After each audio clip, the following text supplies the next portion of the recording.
Hey, Slater Crusaders, America's the greatest country in the world. Glad you're here. I was just looking up. The word of the day is goad. I like this word, to goad. It means to provoke or annoy someone so as to stimulate some action or reaction. And the etymology of the word is a goad is like a tool. It's a spearhead or an arrowhead, a pointed stick used for driving cattle. So you use it, and anything that urges or stimulates. So that's been since the 16th century. So it's a goad that you use to move the cattle along. And that's what the left is trying to do to us right now. So let's back it up. So I think it's worth watching what's going on in Seattle and Portland and analyzing how they're doing what they're doing. Because when Trump wins in November, no one on the left is going to take it well. You're going to see a lot of people jumping on this bandwagon that's being laid right now. So let's say that these rioters, I don't know, like they're not many people, right? So let's say if it's 15,000 people rioting, that's a ton. I don't think it's that many, right? Let's say it's 15,000. That's 0.005% of the population, all right? But so many people are going to be shocked and furious when Trump wins. They're going to join in, because the groundwork's being laid right now, and it's going to seem like it's the only thing they have left, right? From a progressive's perspective, they're going to be like, we tried voting, we tried peaceful protest, we tried making stuff up in the media for 4 years. Was it just 2 days ago? They said that Tom Cotton said slavery was a necessary evil when he absolutely did not say that. It's so obvious if you read the full quote, but we're going to make it up anyway to make him look like a pro-slavery Nazi. We've tried it all. So all we have left now is to burn down the federal courthouse. So who's burning down the federal courthouse? Oh, these guys are. Let's join in. So right now it's 0.005% of the population doing it. But when you start to get to 5% of the population doing that, now you got something real. So what are they doing? There's a website called Beautiful Trouble and Beautiful Rising. BeautifulTrouble.org, BeautifulRising.org, same group. And they outline on the websites all these different protest and rioting techniques. So a couple things that they do I want to go over here. The first thing they do is called put people in a decision dilemma. Guys, that's the first one with the woman. What's her name? Oh, she did the Code Pink. She did the Code Pink protest. Whatever. Okay, decision dilemma. So the point of a decision dilemma is to design your action so that your target is forced to make a decision and all their available options play to your advantage. So it's a double bind. Right? So they give the example of blockading a building. So they say an effective blockade leaves your target with only two options. First, they either negotiate with you or meet your demands, and that's a win. Or they react with force, right? They react with violence against you, or they arrest you, and then you still win because you can claim to be the victim. So these rioters, they want you to react. They don't want anything. There's no thing they want. They want you to react so they can be the victims. Most of the time, these people, they're just demanding the most absurd thing possible so that you react to it, and then that's the story. So first thing they do is they put you in a double bind. Second, they pair that with, and this is the second clip, guys, the real action. So this is Beautiful Rising. The first one is Beautiful Trouble. This is BeautifulRising.org. The real action is your target's reaction. And the left does this all the time with the media's help, of course. This is the media's headline formulation of Republicans pounce, right? You see it all the time. Any story about a Republican doing a bad thing is about the Republican doing the bad thing. Anytime a story is about a Democrat doing a bad thing, it's about Republicans pouncing on the Democrats. And look how, so the Democrat will do a bad thing, but the story is about, oh, look at these Republicans. Wow, they are so mean and petty and vindictive. And geez, they overreact to everything. Unbelievable. It's always about the Republicans. Republicans pounce. Now, sometimes they like a year ago, they would use that for, they would literally say Republicans pounce, like over and over and over again. They still do sometimes. So this is the Minneapolis newspaper the other day. Republicans pounce on Minneapolis's plan to dismantle the police. Now, that was the headline the other day. They actually changed it. They changed the headline because I think the editors were like, oh, we can't actually use that phrasing anymore, right? But the point is, that story, it's not about how absurd it is to defund the police and dismantle the police. Like, that clearly should be the story. Like, what do you mean You want to dismantle the police. What are you talking about? It's not about that. It's about, oh, look at those Republicans pouncing on that idea. Anyway, so you don't see them pounce a lot, but it was just a couple days ago. But you do see Republicans seized upon. That's another variation of that. Or Republicans criticized. So Governor Cuomo or whoever makes a decision that kills thousands of people in New York City, and it's Republicans criticize Cuomo over blah, blah, blah, blah. So rioters first put people in a double bind, darned if you do, darned if you don't. And then they do that because they know that their real action is your reaction. Saul Alinsky called it political jujitsu.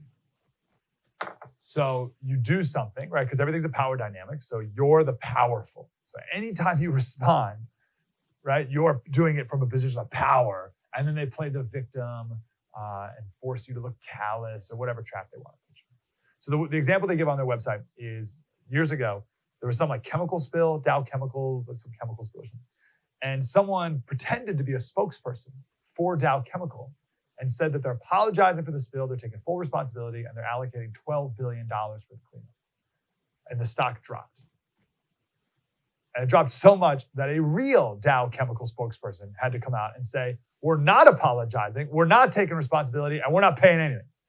And then their stock dropped even more because, oh, look how callous and mean the Dow Chemical people are. I'll give you an example from yesterday.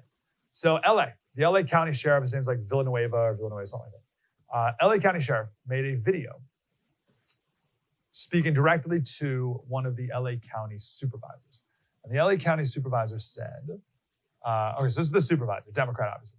LA County's been facing an epidemic for years, systemic violence, brutality, and racism at the hands of law enforcement agencies in the county. That's the sheriff's department. We've seen too many loved ones from our community of color killed by law enforcement. Okay, so clearly that's a goad, right? So the sheriff came out and made a 34-minute video defending himself and defending the sheriff's department. 34 minutes. And for 3 seconds in the 34 minutes, he said, supervisor, are you trying to earn the title of La Malinche? Now, I don't know what that means. I think La Malinche is like back in like Cortez's, she was like a translator for Cortez or something in Mexico. I don't know. It's some sort of slur. I think it means like a traitor or something. I don't know. I've never heard it before. Point is, what do you think the headline was? There it is. Sheriff's sexist slur ramps up feud with LA County, right? The article, it's a long article, never mentions what the supervisor said about the sheriff's department and about LA law enforcement. Never mentioned it once. It is entirely about the sheriff's reaction and therefore the sexist slur that he threw out. Okay? That's the tactic, and that's obviously done on purpose. Put your target in a lose-lose, goad them into a reaction, and play the victim card. Blocking traffic is a good example of this too, right? The people who are blocking traffic, they're not targeting like that driver per se, right? It's just a random person. They're just getting them to react, right? They're getting them to drive. What they really want is for the car to drive through the crowd so that they go, oh, my leg, you brushed up against my leg, I'll never walk again. And they can pretend to be the victim. So what do you do? What do you do? Because if you don't react, they win too. If you do react, they win too. So what do you do? How do you beat this? I got an idea next. And it's not just with rioting. I want to play an example of this from the Barr hearing yesterday. So I'm going to torment you with just a couple minutes of that, but it's just on display perfectly. We got coming up. True story. Mike Slater, by the way.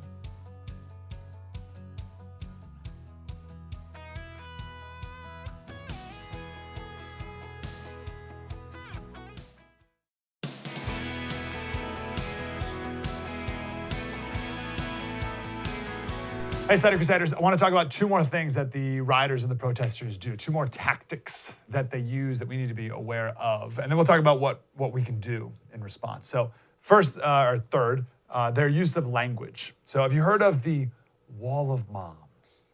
Okay. Here, I think we have a picture of the Wall of Moms. Look at them. Oh, so brave, heroic. wearing their yellow shirts. They're there in Portland protecting the protesters from the police. So we have two techniques that work there. First, do the media's work for them. Okay, that's one of the techniques is do the media's work for them. It says, make the journalist's job as simple as possible. This is from beautifulrising.org. Provide them with what they need: a concise press release, photo with clear permissions, good video news release, replete with the facts, figures, sound bites that illustrate your point. So guys, can you throw the picture up one more time? How do we even know that her name is Norma, whatever? Like the group, the mom's group took the picture, I guarantee you, took the picture, sent them the press release, told them what to do. Like that was a made for, like they created that. As a PR campaign, that's all this is. Okay? They literally did the media's job for them. And then the fourth thing is lead with sympathetic characters. Okay? That's why they put older moms on the front lines, right? But you also hear they'll put older people, they'll put teachers, they'll put children, right? Whatever it takes. So the violence is going on behind the scenes. And then if anyone's like, hey, you guys are burning down a courthouse, they could be like, whoa, but look at grandma here. Look at the wall of moms. Or, oh, look at this victim here. Yeah, sure, you say we're doing that, but look, here's an old lady who just got tear gassed. Now, who are the wall of moms? This is their Twitter profile. Portland-based network of women, notice X instead of M-A-N, and non-binary mother-identifying folks. Remember we said that we used weeks ago, we said you're gonna hear the word folks a lot. So that's instead of ladies and gentlemen or hey guys, you say folks, F-O-L-C-K-S, but F-O-L-X is the more transgender inclusive version of folks. So we have a network of women with an X and non-binary mother-identifying folks, okay? So that's not exactly your suburban mom, right? Right? The activists, they know exactly what they're doing to manipulate the media and therefore manipulate you and everyone else, or at least try to manipulate you. Do not use their language. Do not do like, oh, look, here's their wall of moms. No, they're not a wall of moms. They're people protecting rioters. Right? So don't even say wall of moms. That's what they want you to say. Then these moms, they would do the rioting themselves, but they feel that they could weaponize their gender and age in a much more effective way than actually lighting things on fire. Right? Wall of moms. Okay, so let's see this in action. All right, we'll watch it in action. You see it with the protesters, but they do it with a lot of stuff too. So the Barr hearing yesterday. I didn't watch any of it. I've been around the block long enough, I know you have too, to know that these things are so stupid and so meaningless. They're political TV shows that are boring anyway. They're so dumb. It's constant grandstanding. I hate them. It's a made-for-TV drama, and we're all way too busy to waste a day of our lives watching all. But anyway, here's 3 minutes. All right, so this is all I'm going to subject you to. 3 minutes is all you need to see. It's a perfect example of everything we just described. Actually, I'll be more honest with it. Again, I didn't watch any of it, but this morning I was scrolling through, and I saw this one video, and I was like, oh, this video is... Right, I didn't go searching through hours and hours to find the one thing it's the one thing I saw. And it's a perfect example of their riot tactics, but it's the same thing with their rhetorical tactics as well. So it puts you in a double bind, and the Democrats yesterday, they just regurgitate all over you, whoever's doing the hearing, just accusations, lies, half-truths. Whenever Barr ever tried to respond to anything, oh, reclaim my time, I reclaim my time. That wasn't a question, sir, I reclaim my time. And then if it is a question, it's always a yes or no question, right? So there's zero interest in nuance or true, full, complete understanding because it's not about truth. It's about what? It's about getting a reaction from Barr so that the Democrats can then give it to the media and then they can use that to attack Trump and the administration. That's the game. All right, sit back, enjoy. Here's a couple minutes of the testimony yesterday. See if you can see these techniques in action. Just today, Congress heard testimony from Adam DeMarco, a National Guard officer deployed at Lafayette Square, confirming that he expected the square to be cleared after the curfew, after 7 p.m. I'm sorry, who was that? Adam DeMarco, National Guard. In the afternoon, I didn't have a question for you, sir. In the afternoon, you told us that you learned of the president's interest in crossing the square to go to the church. Is it your opinion, Mr. Barr, that clearing protesters from Lafayette Square, which local officials were told to hurry up moments before the president's photo op with a borrowed Bible in front of a church was coincidence. Is this timing coincidence? I believe it is, yes. It's not post hoc ergo propter hoc, is that what you're Familiar saying? with the Latin. In a related matter, when asked about the use of pepper bombs fired... It wasn't a coincidence in this set, if you would permit me, Congresswoman. Okay? As I said, I use the analogy of MacArthur at Leyte Golf. We heard okay? that. Thank yeah? you. I'll reclaim okay, it. so Mr. Attorney General, he couldn't have walked... said coincidence. Fine. We'll assume that that was all coincidence. In a related I've matter, already when asked explained that about- it had been planned all day. Mr. Attorney General, the time is mine. We've waited a long time for you to come here. The time is mine. You've waited to talk to me like this? You didn't need to wait When so asked long. about the use of pepper bombs fired at Americans in Lafayette Square, you said, quote, "No, there were no chemical irritants. Pepper spray is not a chemical irritant. It's not chemical," quote. Well, everything is chemical. I was referring to a dichotomy, Actually, in these kinds of things between Mr. chemical Attorney General, compounds and naturally occurring Mr. substances. Attorney General, reclaiming my time. There are rules by which we operate here. I would ask you to respect them. Take a look at the screen. I've placed on this screen for reference, as you are aware, how your department describes pepper balls used on Americans in Lafayette Square. A 2009 Justice report noted that the pepper ball, quote, "system's accuracy and accompanying blunt trauma impact made it an ideal chemical dispensing system." So while you, in a quote, said it's not chemical, you today confirm it is chemical, and you're aware of your department's policy, are you not? What policy? The one I've just provided to you. What does it say? What's the policy? Well, I showed it to you. Finally, whether or not you authorized it at the time, perhaps you weren't listening. I didn't see the policy. What was the policy Clearly in you weren't there? listening. Fine. Whether or not you authorized the use of pepper balls. What? I did not ask you a question yet, sir. Well, no, I ask you to please refrain from interrupting me. We watched horrifying videos played across the news and social media showing that these chemical irritants were used on protesters. So yes or no, and this is a yes or no, sir, have you begun an investigation of the use of excessive force in Lafayette Square? I think the IG is looking at everything related to, the anti-rioting. So the answer is yes, you are investigating it. The IG By way is of an investigating it. I will hope that he does not get fired. Tragically, what happened in Lafayette Square is no longer an isolated incident. Use of chemical irritants has been used in more than 90 cities. My colleague showed you the video of the Navy vet being pepper sprayed and beaten, his bones broken. Whether or not you thought this was appropriate at the time, have you now called for law enforcement to stop using these chemical irritants on protesters? Yes or no? Pepper spray? Yes. No. No? I think it's a very important non-lethal option. For protesters? No, Sir, for rioters. That was my question, for protesters. No, for rioters. Yes. Sir, America was founded on the principles of free speech. When people resist Excuse law me. enforcement, they're not peaceful. Reclaiming my time. I'm surprised at your lack of respect for a member of Congress. The time of the gentlelady has expired. Wow, I am so surprised at your lack of, I'm aghast. Whoa, your disrespect, sir. Wow.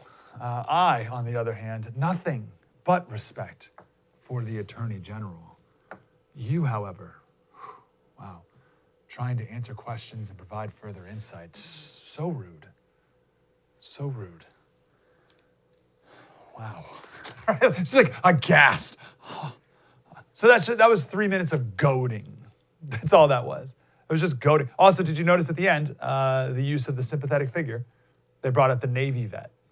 Oh, this Navy veteran said. Right, that's a sympathetic figure. And then I love this too. Clearly you weren't listening. The yes or no question, put him in a double, but the whole thing, it was all there. And it was that all day. Everything you just saw there was that all day long. Every time or any time she does ask some sort of question and he tries to answer it, every single Democrat, I wasn't sure, every single Democrat said, oh, reclaim my time, reclaim my time, reclaim my time. Because they didn't want answers. It was all show. And it was all an effort to frustrate Barr and try to get a rise out of him, try to get a reaction. Because that's the protesters, that's the rioters, that's the Democrats' main goal is always the reaction. So what do? Sun Tzu, Art of War, 5th century BC, he said, therefore, the clever combatant imposes his will on the enemy, but does not allow the enemy's will to be imposed on him. So you fight on your own terms or not at all. And so far, the terms of this battle have been imposed on us, and we try to play along, and it's impossible. You cannot use their language. You cannot win if you use their language, and you cannot win if you are always on the defensive. You have to be on the offense or don't play. What is the example of don't play? What does that look like? Is it Stefan Tuitt or Steven? What's this guy's name? He's a player for the Pittsburgh Steelers, a football player. He tweeted this out yesterday. He did the whole thing about he gave financial advice to athletes. And then at the end, just as an aside, he said, oh, also, I'm not kneeling for the flag, and screw anyone who has a problem with that. My grandmother was an immigrant from the Caribbean and worked her blank off to bring 20 people over the right way. She had no money and educated herself to be a nurse. She's living good now. Black guy doesn't care, screw you. That tweet right there is, I'm not playing. That's what that is. Screw you. This is what I'm doing, screw you. That's it. No apologies, no blowhardy. Oh, well, that's what I'm doing, screw you. These protesters know exactly what they're doing, and you're going to see a lot more of it. And it's going to get way worse. Saw a poll yesterday, Nick Gillespie sent it out, that 44% of Americans under the age of 30 support firing executives, which is everyone. I mean, they don't really just mean executives. They mean anyone. Firing anyone if they vote for Donald Trump. 44% of people under 30, and it's people under 30 who are doing most of this stuff, right? So 44% of people under 30 think that if you vote for Donald Trump, you should be fired from your job. What do you think is going to happen when Trump wins in November? You think all these progressives, all these Democrats are going to be like, oh, well-run campaign, Mr. President. We'll get you next time. No way. They're going to absolutely freak out. You're going to see way more of this rioting and protesting, that's for sure. So don't play their game. Don't use their language. Go on the offense. True story, Mike Slater. Spread the word.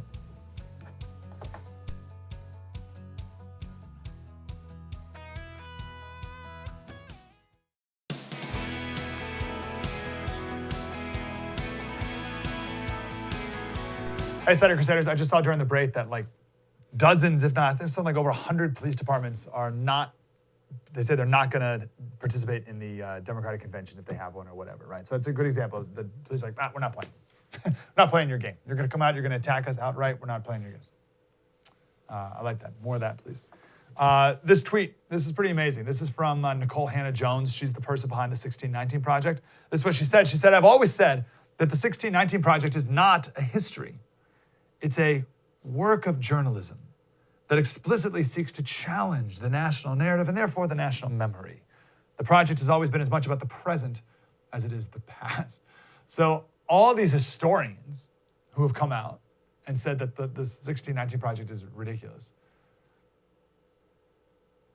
they were playing a different game, right? They were like the historians and Nicole Hannah-Jones were playing two different games. So think about it it's like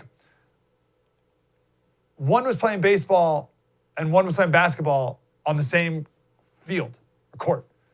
And competing against each other and seeing who wins. And it's like, well, that's a different, you're not even playing the same. Now, the historians, and let's say in this analogy, the historians of the baseball team, and they're playing baseball in a baseball stadium, but when the announcers and the TV stations are able to convince everyone who's there that we should be playing basketball, right? And then people start to think the basketball team's winning. And what do those baseball players even do? Right? Now, that's a broken analogy. It makes no sense. And that's the point. I made that analogy up to confuse you, which is exactly what the point was of the 1619 Project, to confuse you, and particularly to confuse kids.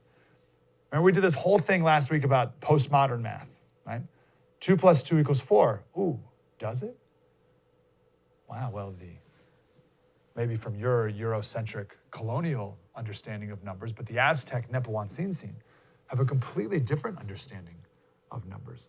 So to them, I mean, who knows if 2 + 2 = 4, that's a base 10 number system. But in a base 3 number system, 2 + 2 = what we would say 1, 1. So 2 + 2 = 11. Not so simple, is it? That's deconstructionism, Jacques Derrida deconstruction, meant to muddy the waters, meant to confuse you. Same thing with the 1619 Project. There was no proof at all for her revisionism that America's founding should be 1960. No history, no proof, no evidence for anything of the sort. By the way, this is the same person who thought that Africans discovered the continent before Columbus, right? That's like this very Afrocentric history, that Africans discovered Mexico first because they found a statue in Mexico that looked like a black guy. Okay, so they made up like this whole thing, like some African tribe or something somehow came across the Atlantic Ocean before Columbus even did, right? So the same person, but this was never meant to educate or inform. It was meant to create a critical consciousness. That's what that is, a critical consciousness about race and racism. The goal of the 1619 Project is to make it impossible to think about America's founding without thinking about slavery. And it's working. You ask a young person today, especially in 5 years from now, but you ask a young person today about George Washington, they won't tell you a single thing that he's ever accomplished, ever achieved, nothing he created or built. They'll tell you nothing about his time as a young boy or a general or a president. They won't tell you anything about the man, the father, the husband, the leader. All they will tell you is that he was a slave owner. That's it. That's all they know. That's all they need to know. And that is the point of the 1619 Project. And this work of journalism. Like, that's even weird, right? Like, what's a work of journalism, right? So they're even redefining journalism, or she is. Right? And again, she was successful. Now, all of our founders, they weren't men who were dedicated to creating a country for the first time ever, set upon a certain set of principles of freedom and liberty and the rest. They were only slave-owning hypocrites. Is that history? No, it's journalism. Because by journalism, she means fantasy writing. So the goal is to confuse, not elucidate. That's a good word, elucidate. Not to make more clear. Give you an example. Yesterday on the show, we talked with Richard Lyons. His book is called The DNA of Democracy. Right? And we took some time, and I wish we could have taken longer. We'll have to talk to him again. But we took some time to outline or describe the timeline of democracy in the world. And our founders, they took a little bit from ancient Greece, took a little bit from ancient Rome, took some from England. And as he was sharing the story, the timeline, I remember thinking, because I'm so woke now, I remember thinking, this is very Eurocentric. This guy's gonna get in trouble. It's a very Eurocentric narrative. And then as soon as I thought that, he said, and we took some from the Iroquois. The Iroquois is a Native American tribe in upstate New York. And he's like, so we put all these things together to make America. Now that is how much do you know about that? I don't know anything about it. I grew up in upstate New York, Syracuse, New York, in the Iroquois area. I heard about the Iroquois my whole life. I never heard of that. I never heard of that ever. That is a wonderful addition to the curriculum, to a student's curriculum, to understand what the Iroquois nation was about and how they had their form of government and what we took from it. That's an amazing addition based on fact. That's real history. That's not adding perspectives from peoples of color to decolonize and make the curriculum less Eurocentric. No. That's a fact for the sake of a more clear and full understanding. Does that make sense? It's not like, let's just throw in some token Indian stuff in here to say, we cover Native American tribes. No. That's real history. It's not a work of journalism. It's not tokenism. It's not deconstructing or decolonizing. It's just an addition of facts for the sake of more complete understanding. That's good stuff. All right, I got a minute here. We should do this another day, but let me throw it in here quickly. So I was reading the other day this paper.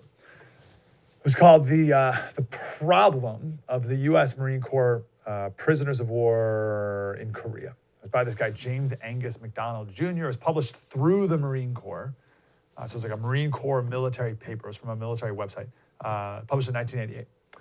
And it was a story about American prisoners of war who were first in a North Korean POW camp, and then were brought to a Chinese POW camp, and talked about the differences between the two. The Korean camp they were physically brutal, torture, all the rest. But then they were brought to a Chinese camp, and it was a totally different experience. It was a re-education camp. So first thing, the Chinese captors told the POWs that we're not angry with you. We're not angry with you for being in Korea.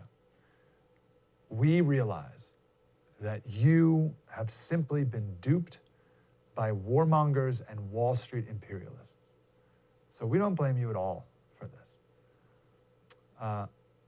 They had re-education in this big barn, the re-education camps in this barn. And on Christmas Eve and Christmas season, they decorated the barn with wreaths and candles and Christmas trees and bells, red paper, and they had big Merry Christmas sign everywhere. And they had a huge placard. And the placard said, if it were not for the Wall Street imperialists, you would be home with your wives and families on this Christmas night. Who's responsible for your being away from your wives and families at this Christmas time? We want to be with our families too. Right? So there's like some companionship there. Like, I mean, we don't want to be here either. We know you don't want to be here. Who's responsible for you being here? Those Wall Street imperialists and warmongers back home. It's a shame. We don't want to be here either. So, we're really kind of in this together, you and I. The prisoners were all well fed, and every time they were treated well, they were told because the Chinese are good. That was the line. It was that simple. The Chinese are good, the Chinese are good, the Chinese are good. Oh, by the way, they weren't called POWs. They were called newly liberated friends. Newly liberated friends. So after breakfast, they had their study periods for a couple hours, and this is where they were lectured to and discussed Marxisms. They were lectured, and they also had to have small discussion groups. And they would start off with very mild, seemingly inconsequential sentences, right? So they'd get you to say stuff like, the United States is not perfect. Right? They wouldn't get you to say the United States is a horrible, evil country. But they'd say the US is not perfect. They'd get you to say, in a communist country, unemployment's not a problem. Which I guess is technically true. Employment's not a thing, so unemployment's not a problem, right? So I guess that's right. Simple things. Although communism won't work in America, I think it's a good thing for Asia. See how subtle that is? That's so good. Because the POW is not going to say, we need communism in America. They're not going to say that. So they admit it's not good in America, but it's probably a good thing for Asia.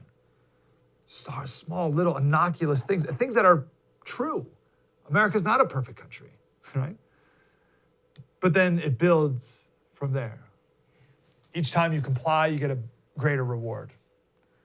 Then they would say, they'd have you make a list of all the things that aren't perfect about America. I mean, you just admitted that America's not perfect. So let's go ahead, let's make a list of all the problems in America. And then if someone refused to do any of these things, they were asked to just copy down sentences in a notebook, right? So the Chinese had these sentences and you just had to copy them down. You didn't have to say them out loud, just copy them down, harmless, right? And then they would have these prisoners write essays. And if yours got published, then you would get cigarettes as a treat. One of them said, since I was liberated, I've been liberated. I've been given time to think and analyze what's happening. And I often ask myself, are we the killers? Are these Korean people really our enemy? And why am I here? And it lead me to the conclusion that we're just paid killers. And I'm no longer ignorant to that fact. And I believe I've been re-enlightened by facts, and I'm never going to be fooled again, right? But like all this like nonsensical propaganda stuff, and they truly believed it. They got him to truly believe this stuff. One American was in a Japanese POW camp and a Chinese camp, and he said the Japs hated our guts and were just plain mean. I admired them because they believed in their cause and they were loyal to it. He said the Chinese were worse, and I don't respect them because of their deceit and their mind games. But anyway, I bring all this up just because be very careful. Don't fall for even the slightest suggestion. Black Lives Matter. Don't even fall for that. Slater, do you think Black Lives Matter? oh, I don't agree with Marxist propaganda. I completely disagree with their Marxist agenda in every way. Yeah, but Slater, do Black Lives Matter? Oh, I told you, I think the Marxist propaganda that they're perpetrating will be horrible for this country. It's horrible for all people. But Slater, just say it. Say it. No, I'm not gonna play your game. I think Marxism is a terrible thing for this country. Oh, Slater, I just need you to say it. Come on. America's not a perfect country, right? Just say Black Lives Matter. Just say it. Just say it. Come on, just say it. Just say it's harmless. Just say it. You don't agree? You don't agree? Post this. Post this. Come on, you don't agree? Know their game. Don't play it. Don't fall for it. True story. Mike Slater, spread the word.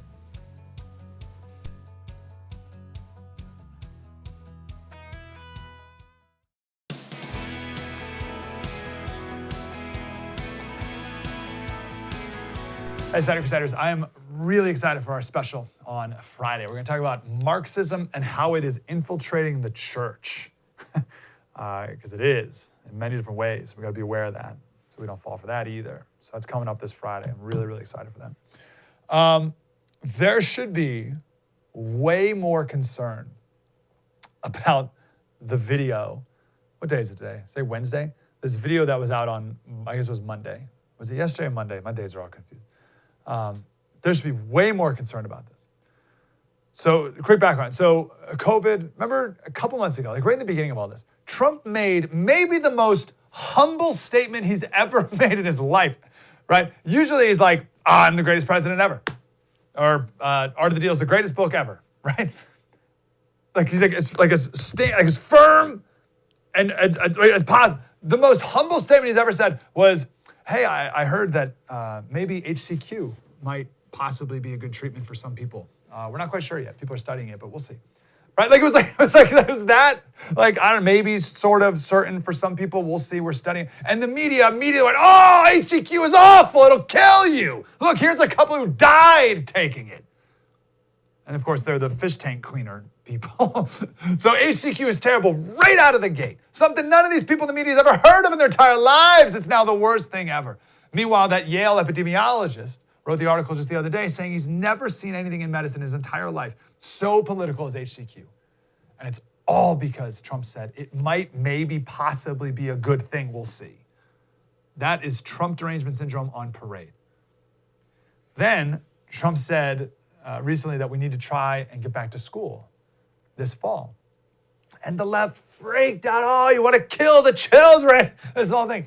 Now, you'd think Trump would take this chance. Actually, I hope this would be the best thing Trump would do in his entire presidency, would be to take this chance, take this moment, don't let a crisis go to waste, and shut down public schools permanently, right? This is your opportunity to be like, oh, well, listen, kids can't go to school. I guess we should get rid of the Department of Education. Shut down public schools permanently and give each family, whatever, $10,000, $15,000 per kid to spend on their education. And we could just be done with this once and for all, right? You'd think, I'd hope Trump would make that claim. And then you'd have the left be like, no, we got to go back to school. But it's the other way around. Trump said we got to go back to school. So now everyone's freaking out, no, we can't go back to school. It's just the opposite of everything. Right? So Bill Gates yesterday said we should open up school for everyone under the age of 13. He said, I'm a big believer that the benefit, he said in almost every location, the benefits outweigh the costs for kids under 13. So the left is like, wait, Trump, I hate Trump, I hate Orange Man, but I like Bill Gates. And like their head short circuit, like they don't know who to like. I'm against everything Trump says. I'm for everything Gates says. And now they don't know what to do. Gates is right though that everything's a risk reward. The AP wrote an article yesterday. They said that 10,000 more kids a month in the third world will die from hunger because of COVID restrictions. That's 10,000 more than the usual number of kids who die from hunger around the world. And aid workers can't go into these places because of COVID restrictions. And then the reason, because COVID restrictions, like people can't go to market anymore. People can't sell their goods like they can in third world countries. And there's no margins there. So they just die, right? And this article was all about these kids who are dying. There says one kid was born at 5.5 pounds, and in a month he's now half that weight. Like, how is that even possible? Is anyone factoring this into their COVID calculations on how we should proceed moving forward here and around the world? Anyway, my point is, the group, there's a group who did this press conference, and there's a video of it. They're called America's Frontline Doctors. And their point, among others, but the big one is that HCQ works. Now, I don't know, right? They quote a bunch of studies. The Yale epidemiologist has a bunch of studies. I'm sure there's some studies that say it doesn't work in certain circumstances, whatever. My point here is the bias that's against this group. As opposed to treating these people as with something to say, something with a genuine perspective, and we should look at and analyze and talk about, they're treated like horrible people. Check out this headline. This is CNN. Social media giants remove viral video with false coronavirus claims that Trump retweeted.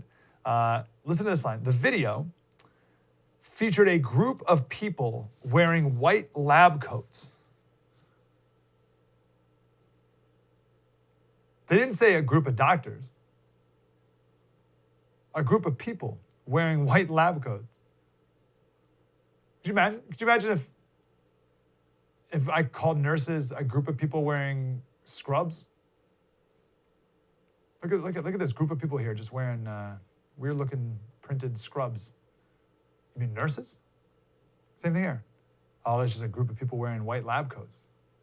You mean doctors? During the press conference, a speaker who identifies herself as a doctor makes a number of dubious claims. A speaker who identifies herself as a doctor. That's Dr. Stella Emanuel. It took me about 20 seconds to find out her name, but they don't use it. CNBC. Here's the story. So we'll save COVID for another day, but here's the real story of this. CNBC, Facebook, Twitter, and YouTube pull false coronavirus video after it goes viral. This is something the headlines have been doing lately. I see this all over the place now, and I'm upset that I'm only catching on to it now. They put the word false in quotes. They pull false coronavirus video after it goes viral. Where'd they get the word false? So you read the article, and it's false according to a Facebook spokesperson. And therefore, everything about the video is false, without ever addressing, of course, any of its merits or any of the claims in it. I read an article the other day in the BBC. It was a BBC article, and it said, the headline was, "The millions," quote, "hanging by a thread as coronavirus aid expires." And it was about getting rid of like the unemployment, extra unemployment, right?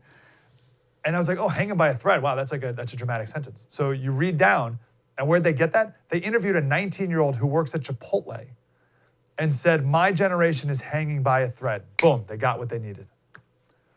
One guy at Chipotle said that, and all of a sudden, it's a fact that millions are hanging by a thread. Now, it's somewhere in between, right? That guy may be hanging by a thread, and I'm sure it's more than just him. But it's not millions hanging by a thread. But you see how, like, one guy, I'm sure they interviewed that guy for a long time. And he just said the one thing, and you know the reporter was looking for that one sentence. They needed that one sentence, and they got it. And he said, interview over, thank you very much. They got their hanging by a thread quote. They put that in the headline. Boom, millions are hanging by a thread. Therefore, getting rid of this unemployment insurance is a terrible, horrible, awful thing. If you support it, then you're a terrible, awful human being.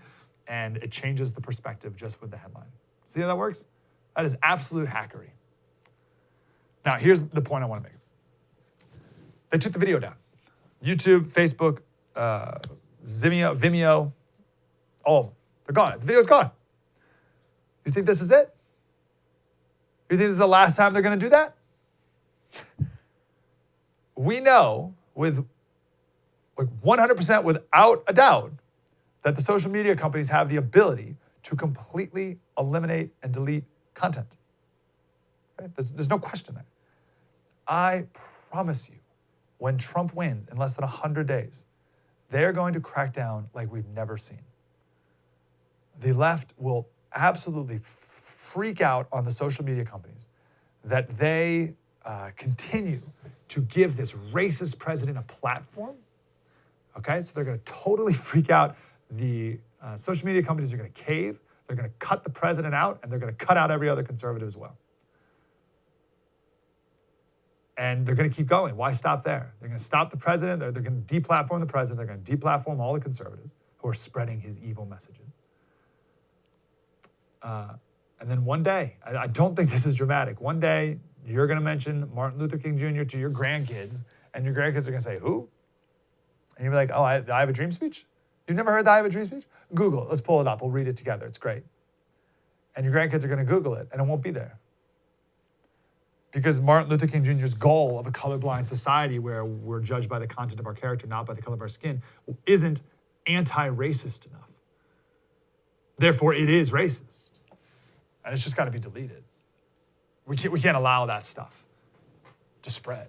It's dangerous. So it's gone, just like that. They can do it. We know that. You don't think they will? Friday, we got our big special on Marxism infiltrating the church. Excited for that. True story. Mike Slater. Have a great rest of your day.